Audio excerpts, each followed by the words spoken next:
Greetings, Hotep. God bless. Peace and love. This is just a short video about the right of abode in Ghana and citizenship. A lot of people inside Ghana, mainly outside Ghana maybe, or well, I say inside and outside, they're talking about the right of abode and citizenship. Two different things, kind of a hot topic. The president, Nana Akufo-Addo, with the NPP, National, whatever it's called, People's Party. It's the NDC and the NPP.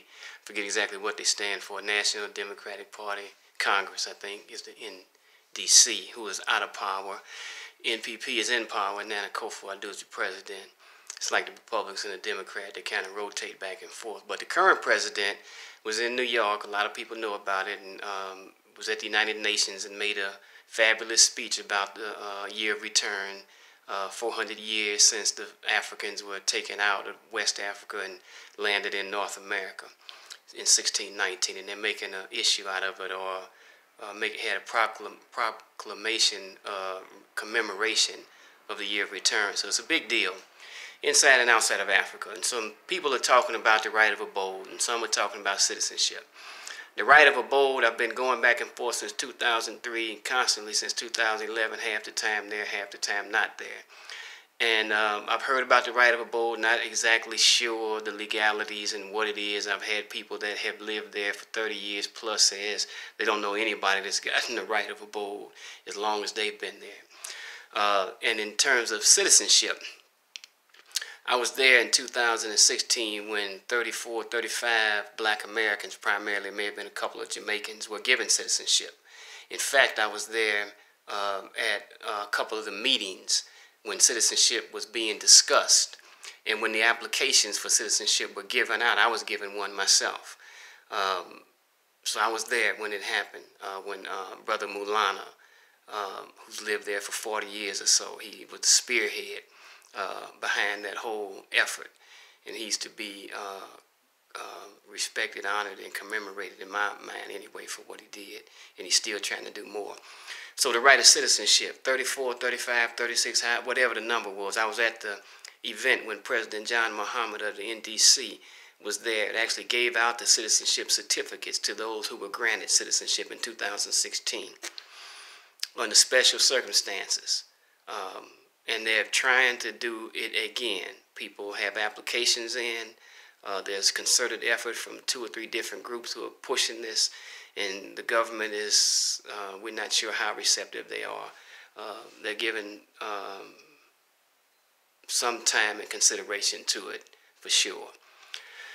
Some people are critical because we haven't gotten it. There's a process you can go through to get it through normal channels. I think it's either 6,000 or it's either 6,000 CDs or $6,000. I'm not sure if it's CDs or dollars.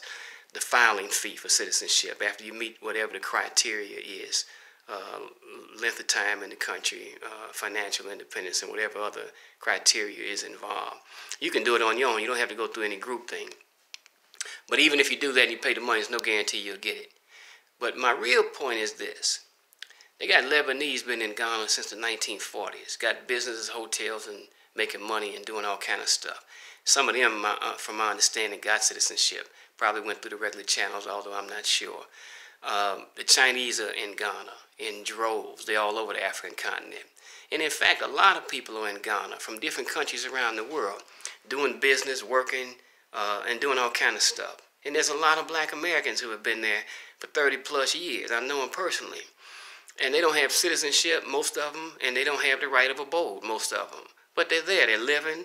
Some have business, most have property, you know, some have hotels. They got all kind of stuff, and it's their life, you know, and this is what they do. They build houses, they've contributed, and they've done a lot of stuff.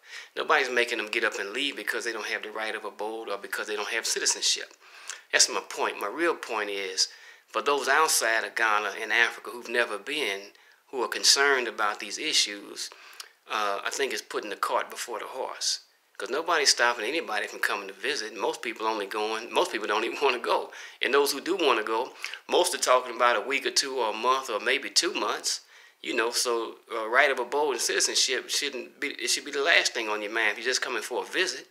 And even those few in our community who want to come to Ghana to live, you still shouldn't worry about the right of abode or citizenship, in my opinion, because nobody's going to make you leave. Nobody's going to make it difficult for you. You know, anybody can come. I've been in and out for years.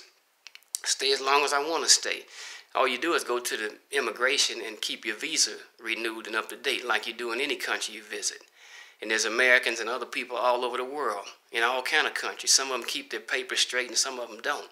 And if you get caught and your papers are not straight and you don't have your visas up to date, then there's a price to pay, and you could get what do they call it? Deported. It's possible. You know, it's very rare in Ghana. I've heard maybe one case, a couple of cases, but you know, people didn't have their papers up, been living there for years, and couldn't come up with whatever else they needed to come up with. But as long as you keep your visa up, and that's not hard to do, just go to the embassy or either leave the country, you know, come back in and renew your visa. But it's easy to do. So the right of abode and citizenship, you can, everybody wants citizenship, and some have it, and some more may get it with this year of commemoration, you know, 1619 to 2019.